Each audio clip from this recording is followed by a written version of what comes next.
নমস্কার বন্ধুরা, কেমন আছেন সবাই? মমস কিচেনের আরেকটি নতুন রেসিপিতে আপনাদের সকলকে স্বাগত জানাই।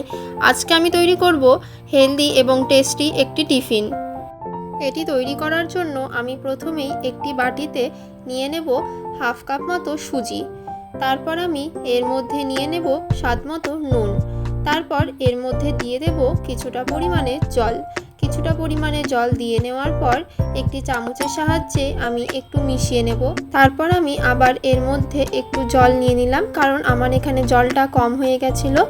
তারপর এটি ভালোভাবে মিশিয়ে নিয়ে আমি এর মধ্যে দিয়ে দিলাম ঘরে পাতা টক দই। এটি কিন্তু আমি ঘরেই তৈরি করেছি।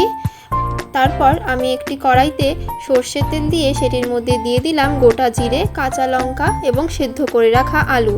তারপর আমি এর মধ্যে দিয়ে দিলাম কিছুটা পরিমাণে নুন, হলুদ আর এর মধ্যে দিয়ে দিলাম জিরের গুঁড়ো। ভালোভাবে এগুলোকে মিক্সড করে নিয়ে আমি বেশ কিছুক্ষণ নাড়িয়ে নেব কড়াইতে। তারপর আমি কয়েকটা বাটি নিয়ে নেব। আমি এখানে 4টে বাটি নিয়েছি। তো আমি তার মধ্যে সাদা তেল মেখে নিলাম।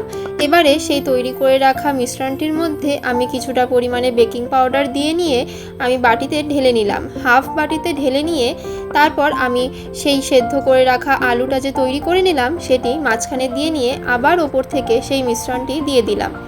এবারে আমি এখানে ভাত বসিয়েছিলাম, যেন আমার সময়টা কম লাগে, তাই আমি ভাতের হাঁড়ির ওপরে এরকম একটি থালা বসিয়ে নিয়ে তার ওপর আমি 3টে বাটি বসিয়ে দিলাম। আর আমি সেখানে দেখিয়েছিলাম 4টে বাটি, কিন্তু আমার আরেকটা বাটির প্রয়োজন পড়েনি, আমার 3টে বাটিতেই হয়ে গেছে, তাই আমি 3টে বাটিতেই করে নিয়েছি। ব্যাস, ওদিকে আমার ভাতও তৈরি হয়ে গেছে আর এদিকে আমার এই টিফিনটিও তৈরি হয়ে গেছে। দুটো জিনিস আমি সেম সময়ে করে নিতে পারলাম। রেসিপিটি যদি আপনাদের ভালো লাগে তাহলে অবশ্যই বাড়িতে একবার ট্রাই করবেন এবং আমাকে কমেন্টে জানাতে ভুলবেন না যে আপনাদের কেমন লাগলো। ভিডিওটি যদি আপনাদের কিছুটা ভালো লেগে থাকে তাহলে অবশ্যই একটি লাইক করে পাশে থাকবেন। আমার চ্যানেলের রেসিপিগুলো যদি আপনাদের ভালো লাগে তাহলে অবশ্যই আমার চ্যানেলটিকে সাবস্ক্রাইব করে দেবেন। আজকের মতো এইটুকুই। দেখা হচ্ছে আবার পরবর্তী একটি নতুন ভিডিও নিয়ে মমস কিচেনের আরেকটি নতুন ভিডিওতে।